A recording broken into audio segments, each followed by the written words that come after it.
Bueno, ya terminando la mañana y empezando la tarde, te ruego estos últimos 20 minutos para completar toda esta ronda de parte biliar. La parte que, agradeciéndole primero a la sociedad por haberme invitado, el tema que me dieron a tratar es técnicas emergentes para el diagnóstico y tratamiento del colangiocarcinoma.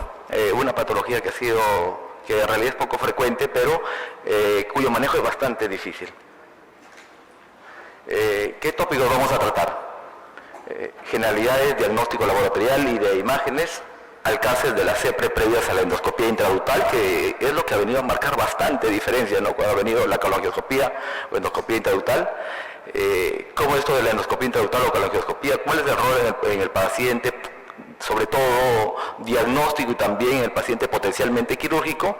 Y también muchos de estos pacientes finalmente son solo para tratamiento paliativo, y aquí también vamos a ver qué rol tiene esta nueva técnica para el tratamiento paliativo de los pacientes.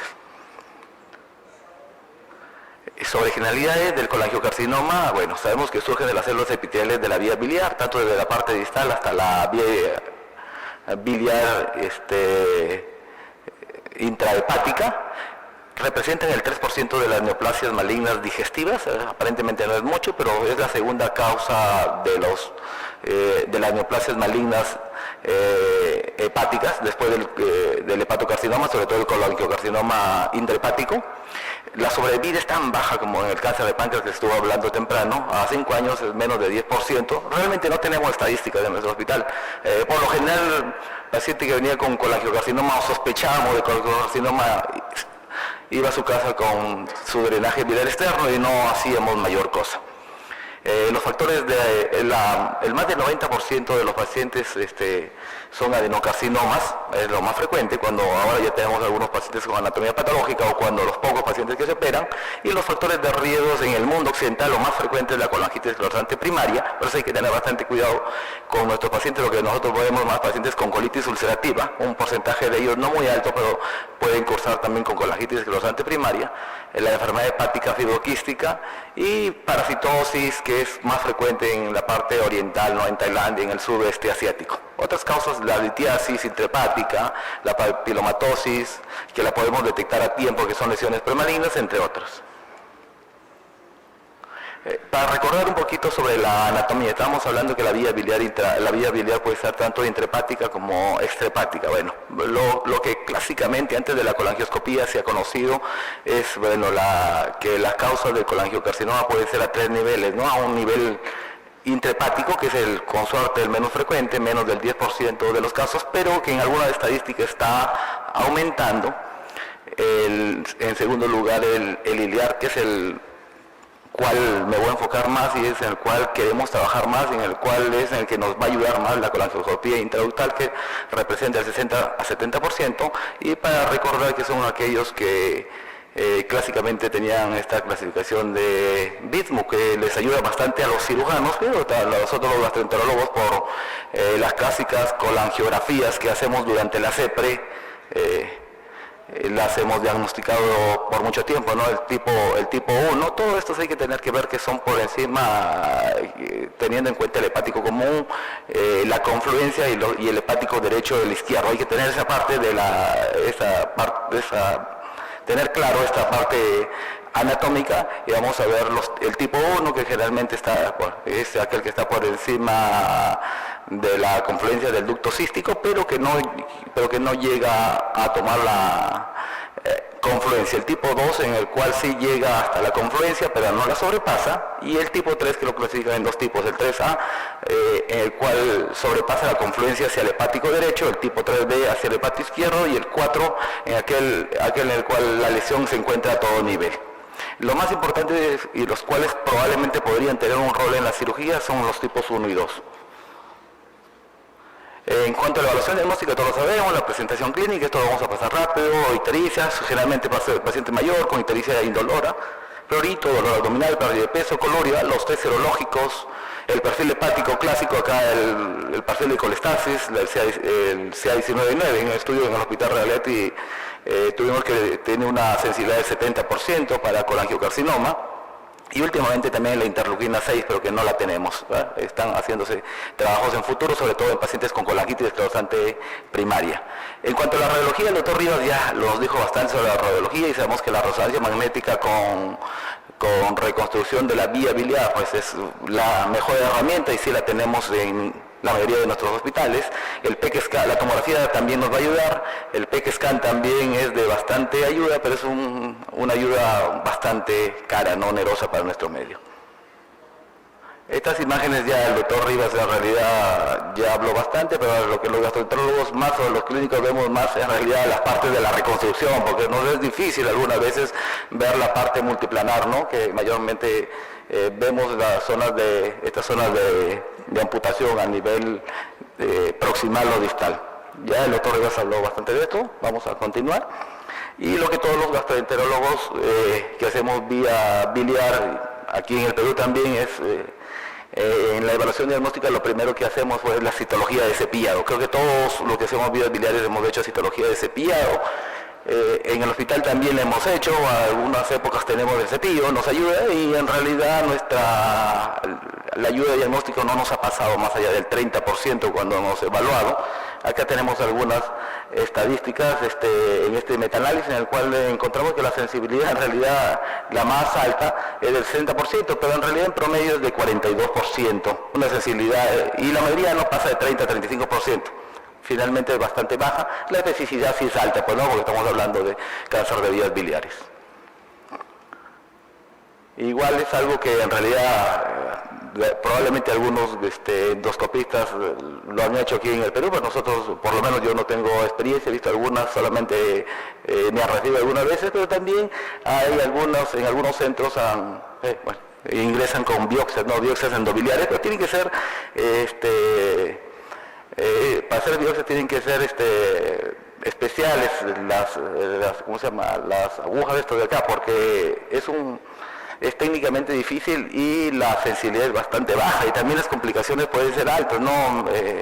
Meter ahí hacia la vía biliar casi en forma, si llega una pinza de biopsia es un poco difícil. Bueno, en algunos lugares donde se han hecho, las sensibilidades también son bastante bajas, ¿no? Desde 30 hasta 60% en este de acá de Chaef.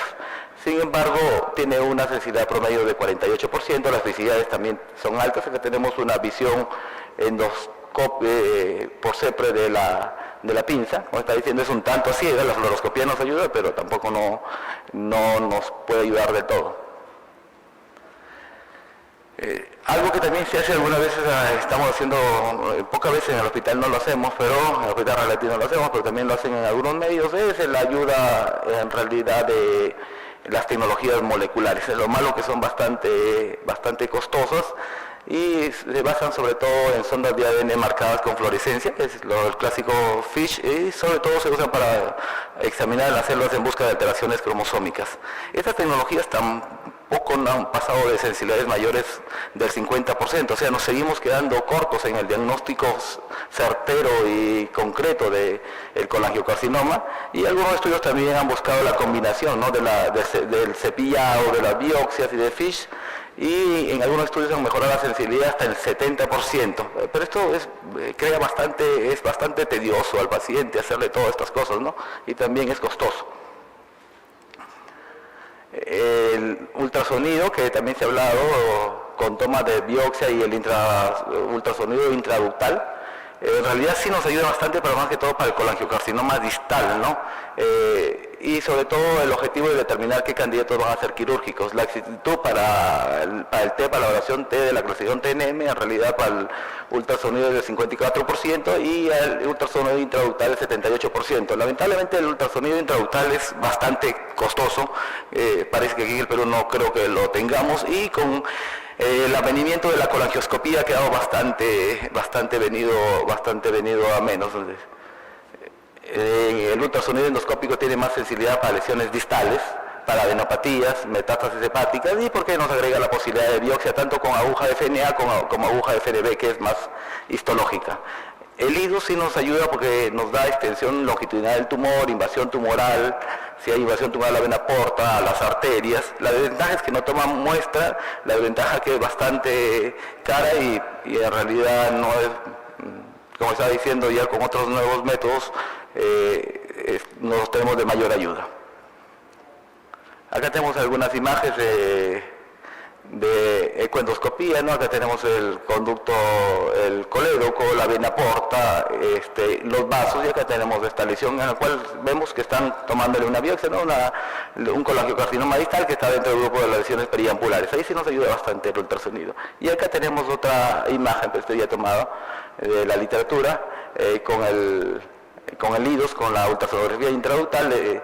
En este caso sí nos ayuda a que encuentre esta lesión bastante temprana, ¿no? Esto fue una neoplasia temprana y el paciente se benefició del mismo.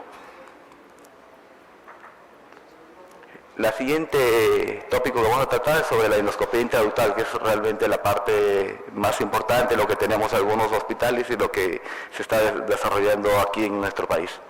Y también vamos a ver cuál es su rol en el paciente potencialmente quirúrgico y cuáles son las terapias que nos va a ayudar. La colangioscopía intraductal no es tan nueva, en realidad ya en los años 70 ya hubo en realidad esto de los endoscopios de doble operador o madre-bebé que se llaman, sino que eran bastante tediosos. Los endoscopistas tenían que ser muy expertos, bastante expertos, y tenían que los dos trabajar en conjunto, y no se desarrolló mucho. Los medios diagnósticos como la tomografía y la resonancia magnética progresaron mucho a fines de los 80 y dejaron en parte la colangioscopía un poco retrasada, pero a partir de después del 2000, con avance de la ingeniería, en realidad en el año 2005 ingresó el colangioscopio monooperador, ¿no? de un solo operador, como estamos diciendo, y bueno, lo hizo bastante más accesible, ¿no? Ya no se necesita ser tan experto para poder realizar este examen, y poco a poco se fue extendiendo a todo el mundo, ¿no? Y también llegó a nuestro país el año 2016, ¿no? En el Hospital Loaiza y en el Hospital Revalliati, y actualmente también lo tienen varias clínicas privadas. Lo único que es un poquito caro todavía para nuestro medio.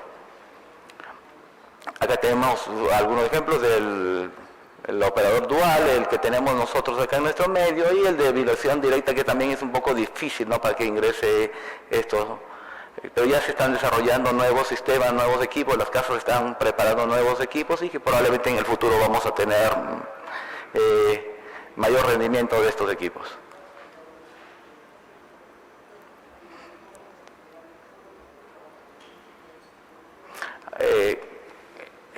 Uno de nuestros primeros pacientes que tuvimos cuando llegó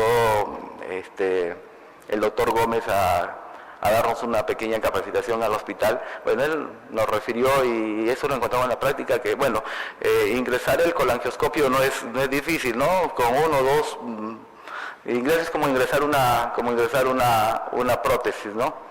Y lo interesante con el sistema 2 que apareció a partir de 2015 nos da unas imágenes endoscópicas, como van a ver, de la vía biliar intraductal, completamente hermosas, como si estuviéramos haciendo una endoscopía de lo más normal, y esto ha devenido a que en el futuro podamos hacer mapeo quirúrgico, porque incluso la clasificación del mismo ya va a estar quedando de lado, ¿no? Porque ya estamos viendo la vía biliar, la vía biliar intrahepática, toda la rama del intrahepático, el izquierdo, el derecho, y sabemos a qué nivel está la lesión, la determinamos, la vamos a mapear, vamos a ver en vivo y en directo esa lesión indeterminada que hasta hace algunos años, cuando era residente, era difícil de verlo, y nos encontramos con este tipo de imágenes, como si estuviéramos haciendo una endoscopía, y en las cuales ya hay clasificaciones del doctor Chá, que está con nosotros, también del doctor Robles, que nos van a decir en cuanto a esta semiología.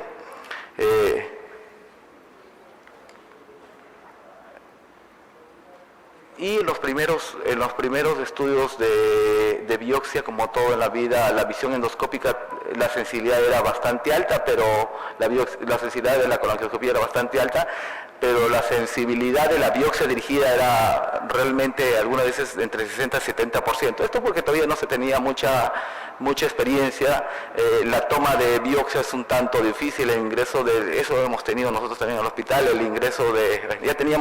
ingresábamos con con la biopsia, con la pinza que es bastante pequeña, y al momento de tomar la biopsia teníamos bastante problemas, nos era difícil, nuestra sensibilidad era baja, y por eso que los primeros metaanálisis tenían una sensibilidad hasta el 2015 del 62%. Este es un trabajo en dos centros pues, altamente especializados, el centro en Colorado del Dr. Cha y en Houston del Dr. Reimann, que son médicos que tienen mucha experiencia en colangioscopía, son pioneros en esto, y ellos en este estudio prospectivo que realizaron en el año 2015 al 2017 encuentran que la sensibilidad la encuentran bastante alta, ¿no? Sensibilidad del 90, casi sensibilidad del 100% en la visión colangioscópica, y en la biopsia dirigida a sensibilidad un tanto más baja, pero ya casi del 90%. Habíamos visto lo anterior que no llegaba ni al 50%. Con esto instrumental podemos ver la vía biliar, podemos ver las características malignas de esto, y adicionalmente podemos tomar la biopsia con sensibilidades y especificidades bastante altas, ¿no? Incluso este año en un reporte en DDW se presentó lo que no se estaba haciendo, ¿no? En ecoendoscopía algunas veces tomamos biopsia con el patólogo, el citólogo es in situ. También se ha hecho estudio en este caso que si tuviéramos el citólogo o el patólogo in situ, basta con una muestra o a lo máximo dos muestras, el patólogo mira y nos dice ya tiene suficiente tejido, ya no estés tomando más muestras, ¿no? Pero lo clásico es tomar en promedio entre 3 a 5 muestras cuando no tenemos citopatólogo o patólogo. Si lo vamos a mandar a que nuestros patólogos lo lleven a ver. Y aquí también es importante recordar que, como nos decía el doctor Palomino, en este caso un examen bastante caro, bastante costoso, no muy tedioso, pero que algunas veces mandamos las muestras de biopsias y el tecnólogo no la sabe procesar bien. Entonces esa, como él nos comentaba, debe ser la BEDEX de ese momento, ¿no? Esa muestra tienes que llevarla tú, dársela al mismo patólogo para que la incluya bien y nos pueda dar un diagnóstico final bueno, porque si no, probablemente para el cirujano, si va a ser quirúrgico, o para el oncólogo, de todos los hospitales sabemos que nuestros oncólogos, si no le damos anatomía patológica, no nos dan tratamiento al paciente. Entonces hacemos tanto costo, tanto el paciente sufre para que al final la muestra se pierda o no pueda ser leída adecuadamente. Acá traigo también esto publicado en Endoscopy el año 2018 del doctor Robles en su centro que tiene en Guayaquil. Actualmente también está realizando un curso. Él hace una aproximación a la visualización endoscópica y pone dos grupos, un grupo de expertos de su centro y otro grupo de endoscopistas menos expertos, y en base a todo esto encuentra cuatro patrones, ¿no? Aquí hay que recalcar que en la visualización colangioscópica, en todos los patrones vamos a ver aumento de la vascularidad. O sea, lo más importante es, como vimos en el video, si encontramos aumento de la vascularidad, es bastante probable que sea neoplasia. Si eso le agregamos tejido infiltrativo o proliferativo, la probabilidad de que la biopsia no salga positiva es bastante alto. Él postula 4 tipos que todavía, tienen que ser validados en el futuro en otros centros. El tipo 1 es un patrón plano, pero siempre con aumento de la vascularidad.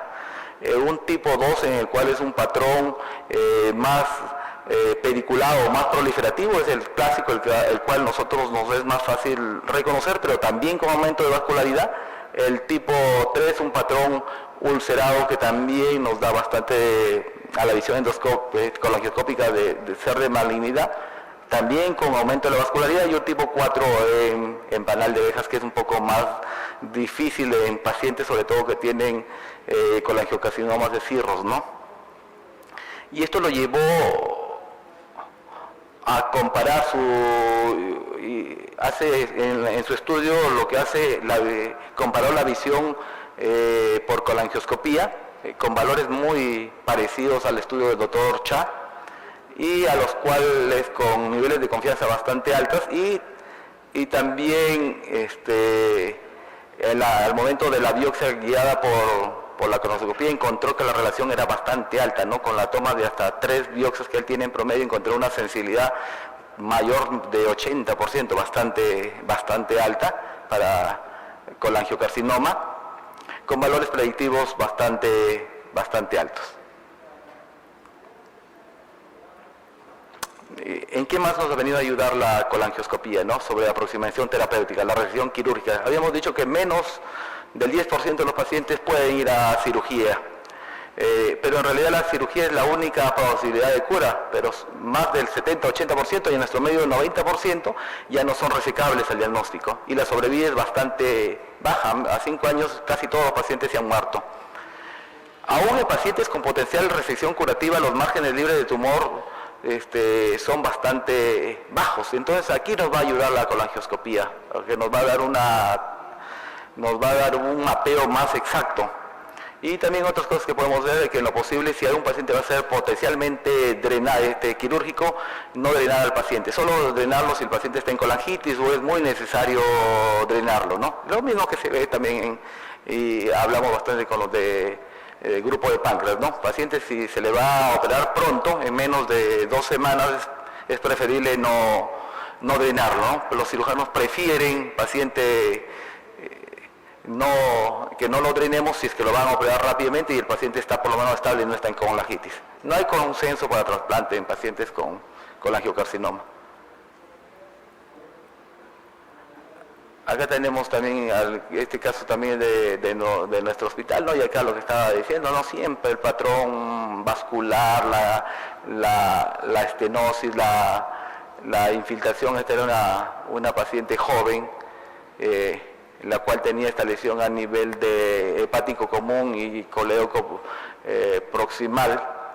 Nos fue también poco difícil tomarle la muestra, le tomamos varias muestras para poder estar seguros, le tomamos hasta 6 muestras, en el tiempo todavía está el doctor Vera, que nos acompañaba hace 2 años, y salió positivo para colangiocarcinoma, ¿no? Al hacer todo el estudio general, realmente era una paciente en la cual ya tenía la ecoendoscopía, tenía infiltración, ya la enfermedad estaba bastante avanzada, pero bueno, se pudo beneficiar en parte con la quimioterapia.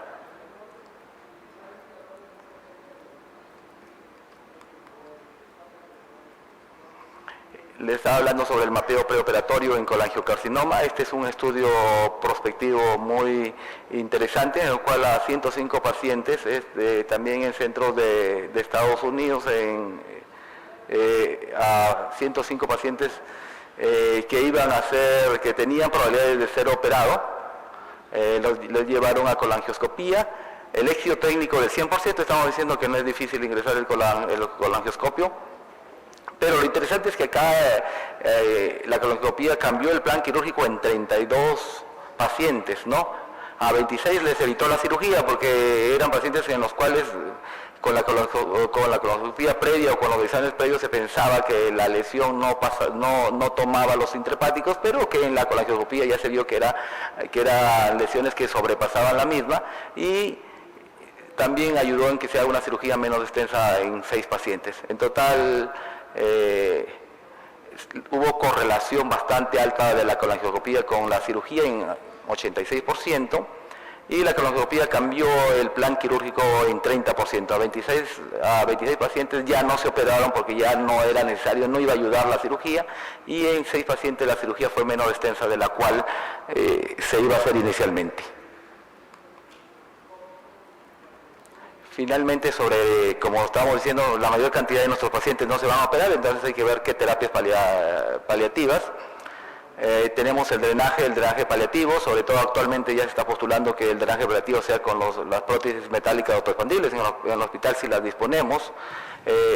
Los primeros trabajos sobre todo incidieron eran retrospectivos y encontraron que no había diferencia entre colocar prótesis unilateralmente, que técnicamente es más fácil que en forma bilateral, pero eran retrospectivos y adolecían de algunos problemas. He traído este trabajo que es prospectivo realizado en Corea del Sur de marzo a febrero de 2016, que también fue presentado este año en DDW, y donde encuentran, y hacen una comparación entre el drenaje bilateral y drenaje unilateral entre 2 grupos cabeza a cabeza de pacientes sin diferencias en los mismos, en los cuales encontraron que el éxito técnico claramente el unilateral es más fácil, 100%, pero en el bilateral también era bastante alto. El éxito clínico en los pacientes fue mayor en el drenaje bilateral. Acordemos que este es un estudio prospectivo randomizado con diferencia significativa. La disfunción temprana de la prótesis, o sea, que la prótesis, el paciente fue bien, pero en menos de un mes el paciente nuevamente viene con ictericia, fue mayor en el drenaje unilateral 16.7 contra 3.1, con diferencia significativa. La reintervención, por ende, mayor en el drenaje unilateral. Los eventos adversos no hubieron diferencias significativas, que es lo importante, y la sobrevida del paciente vemos 270 días, son bajas todavía, pero son pacientes paliativos, sobre 178 con diferencia significativa. Y más o menos para ir terminando sobre las técnicas ablativas locales. Hay varias técnicas ablativas locales, pero la que he querido traer acá es la ablación por radiofrecuencia, porque la vi en el Instituto de Cáncer de México, que la usaban, era técnicamente bastante, me pareció que era bastante fácil, apoyé en algunas, y básicamente es un catéter, ¿no? En pacientes ya paliativos con colangiocarcinoma, sobre todo biliar, ya no resecables, era una técnica no difícil de realizar y con complicaciones bajas. Sobre todo en pacientes irresecables, provee terapia local, como tenemos acá, incrementando la potencia del stent, reduce la oclusión del stent y actúan por necrosis tumoral y citorreducción resultante de la energía calórica entregada. Aquí es importante porque la ablación por radiofrecuencia, que ya se usa en otros órganos, en este caso el riesgo de perforación o daño de los vasos es bajo, porque esta relación o esta energía se disipa, ¿no? Cuando ve en este caso líquido, sangre, ¿no? Entonces, por eso que tiene menores complicaciones. Acá vemos cómo proporcionado por el doctor Patel, que en su centro lo realizan. Acá tenemos este paciente en el cual tenemos todavía la prótesis, tenemos la visión colangioscópica, colangiocarcinoma. Acá vemos cómo está ingresando la sonda de ablación por radiofrecuencia, que el cual, bueno, es un costo no muy alto tampoco, y que puede ingresar a nuestros equipos de ERB de última generación, tiene para poder colocarse. Aquí cuando está realizando la ablación, y acá tenemos la visión colangioscópica posterior a la ablación por radiofrecuencia. Y hay estudios. Esta también es una imagen proporcionada por el doctor Rayman, video proporcionado por el doctor Rayman. Acá tenemos lo que estaba diciendo, la visión colangioscópica, colangiocarcinoma, comprobado por biopsia, con lo clásico que quiero que llegue, ¿no? La estenosis, los vasos tumorales, la infiltración, el sangrado fácil. Posteriormente viene el proceso de ablación, el cual consiste pues de entrega de energía, ¿no? Como si estuviéramos haciendo cuando hacemos mucocetomía, poliotomía. Y esta es la visión post-ablación, ¿no?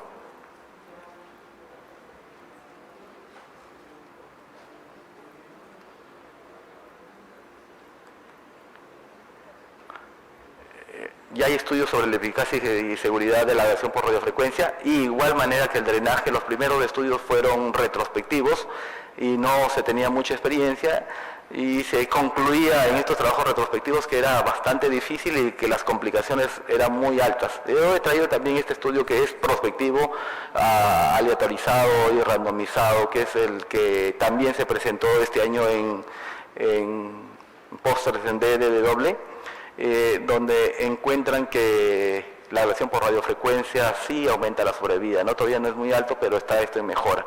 Y además la permeabilidad de la prótesis, vemos aquí esta comparación paciente con ablación con prótesis y sin prótesis. Vemos que la permeabilidad de la prótesis 6.8 meses en el que se le hace el procedimiento, y el paciente solamente con prótesis 3.4 meses. A pesar que no parece ser mucho tiempo, sí hay diferencia significativa. La sobrevida a los 9, 12 y 15 meses también es más alta, con diferencia significativa. Vemos sobrevidas con prótesis, sobrevidas bastante bajas, el paciente generalmente va a morir ya.